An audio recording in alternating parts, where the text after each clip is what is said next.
The universal law of physics is that energy cannot be created nor can it be destroyed, which means energy is always present. Just like consciousness is always present, consciousness cannot be created nor can be destroyed. Consciousness is not subject to birth and death, which is also the principle of Brahman. Everything is Brahman.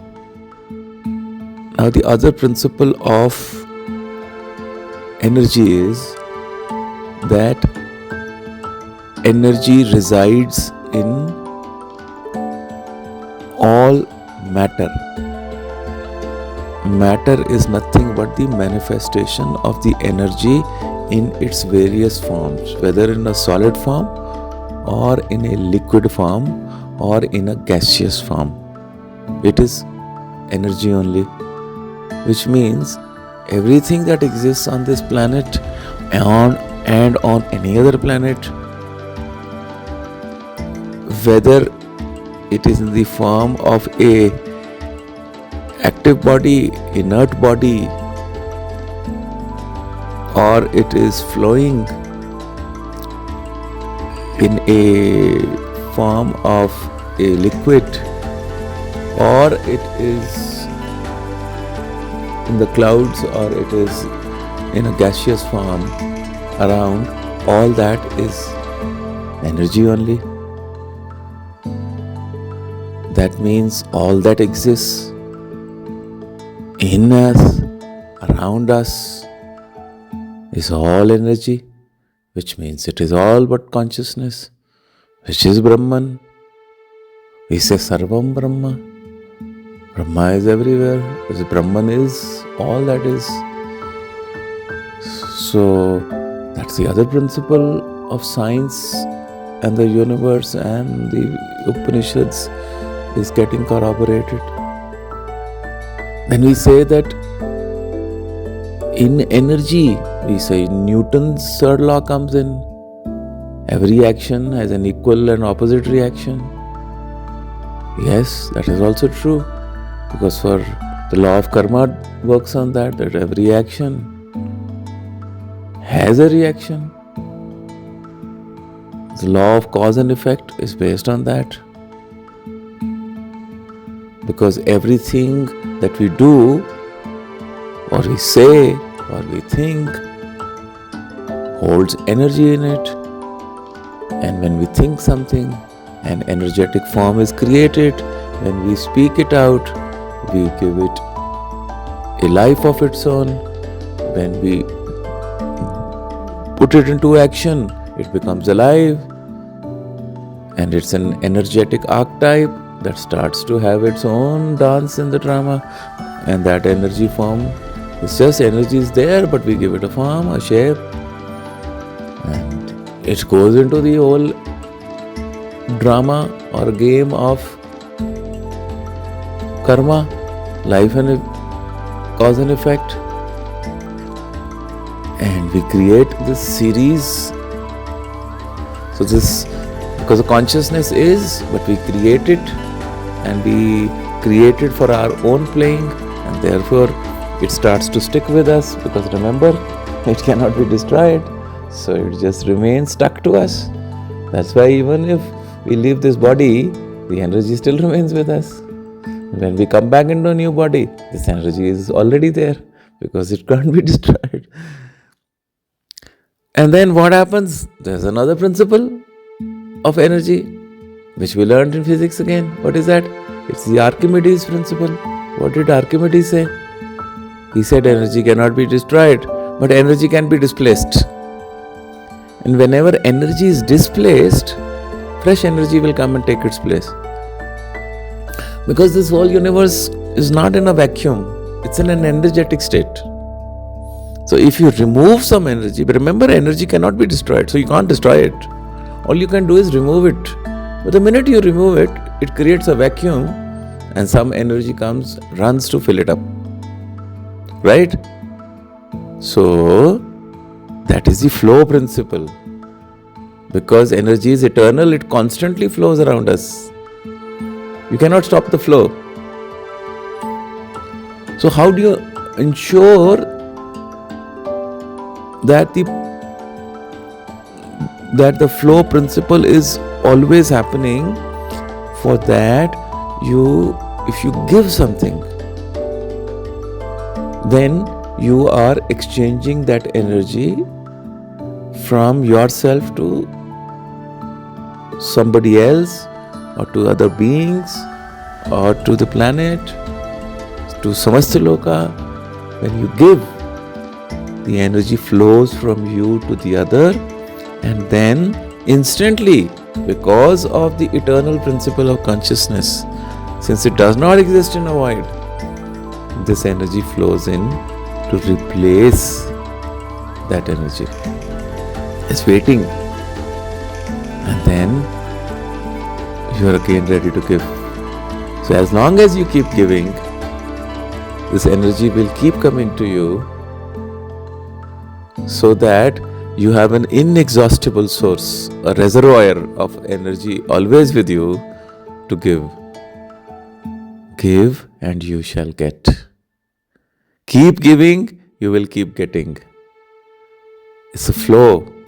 It's like a waterfall. Water falls from top to bottom. It doesn't stop after water has fallen down. It makes a pool below. It flows somewhere down. But from the top it keeps coming, because that water gives itself away, falls down the cliff into a pool below. But because it is in a state of flow, it keeps getting more and more and more. This is the life force, universal principle of flow. And in the same way, when we get some things from others, because it's a flow, it'll keep coming from somewhere or someone. But if we hold it for our own selves, if we keep it in lock and key, if we put it in our storage, if we hold it for our own consumption and enjoyment in our banks and in our storage places, and we keep it for our family, and we keep it for, God knows whom, then we break the flow principle, because you are no longer giving. If you want this flow to continue, keep the flow going. Keep giving, keep giving, keep giving, and the flow will continue to come to you, because that is the universal law of life, as proved in science, as proved and enshrined in the Vedas and the Upanishads, the energetic principle of life. This energetic principle is the game of life. So if you continuously be part of the flow, because consciousness and energy cannot be created or destroyed, it remains even when it is in this body, it remains. When it leaves the body, it also remains. There are many, many dimensions. There are many, many lokas in which this consciousness exists. So if it is finished from here, then it is operating somewhere else. Because life is eternal. So don't think that, I have a few years left, let me do this, let me keep it, let me hold it. Don't worry, your life is eternal. You may not play on this, but you may play on some other dimension. But what you do and what you don't do still remains with you as an energetic principle. So therefore, remain part of the flow, because the source is the flow. Source of consciousness, from where we come, is in an eternal state of flow. It is not a static state of energy. It is a flowing state of energy. That's why it's constantly taking birth and death, birth and death, birth and death in different forms. It's a constant, it's a flow state. It is not a static state. Because anything becomes static doesn't hold energy in it. So that is the law of life. If you understand this, And if you can right now experience it inside of you, what I'm telling you, you can feel the flow with the prana, with the breath inside of you. There is a flow happening. That breath is charging up your red blood cells, your blood, and your blood is flowing into every corner. It is providing nutrition to your body. That's why the body is up. But that blood is given up. It goes back into the heart again to get fresh blood again. It doesn't hold on to that blood and say, this is mine, I will not let it go. Breath also, what you take in.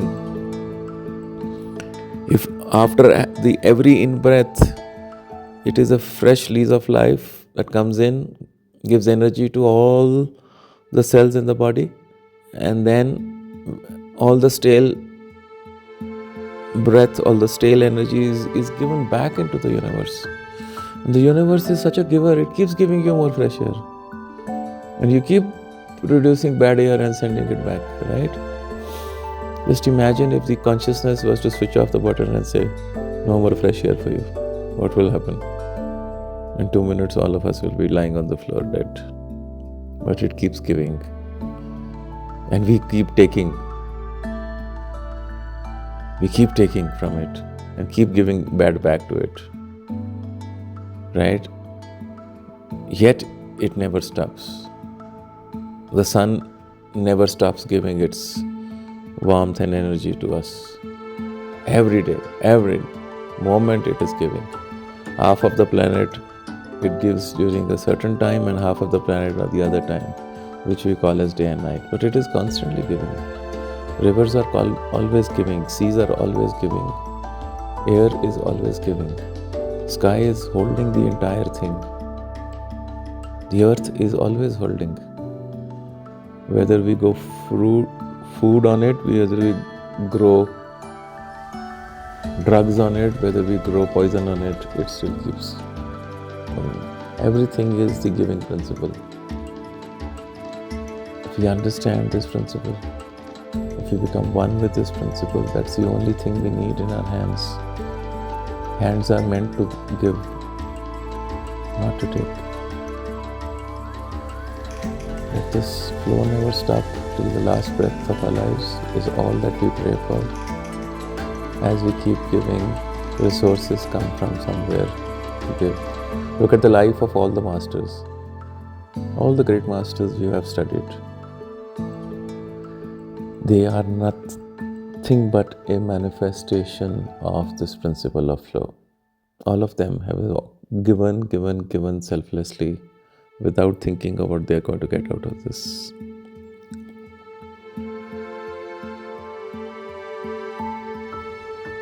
Just give.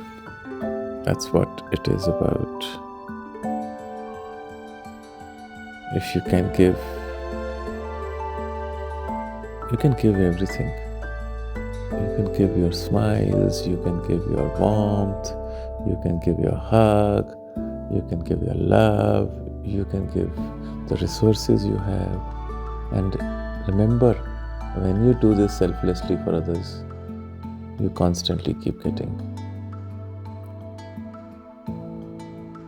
Your storehouse, your vaults will never be empty. Empty yourself, and ultimately there comes a time when the consciousness says, are you willing to give yourself up? That is true surrender. And when you say yes, that's truly when you're born. That's truly when you live your life. When you give yourself up to the consciousness. When we say we surrender to the Guru, we are not surrendering to a person, we are surrendering to that consciousness. Because Guru is nothing but the agent of consciousness, the principle of consciousness. So that is what this life is all about. May everybody understand and practice this principle and merge with the flow principle of life. Samasta loka sukhino bhavantu. Samasta loka sukhino bhavantu. Samasta loka sukhino bhavantu. Om Shanti Shanti Shanti. Om Tat Sat. Shri Sai Ishvara Arpanamastu.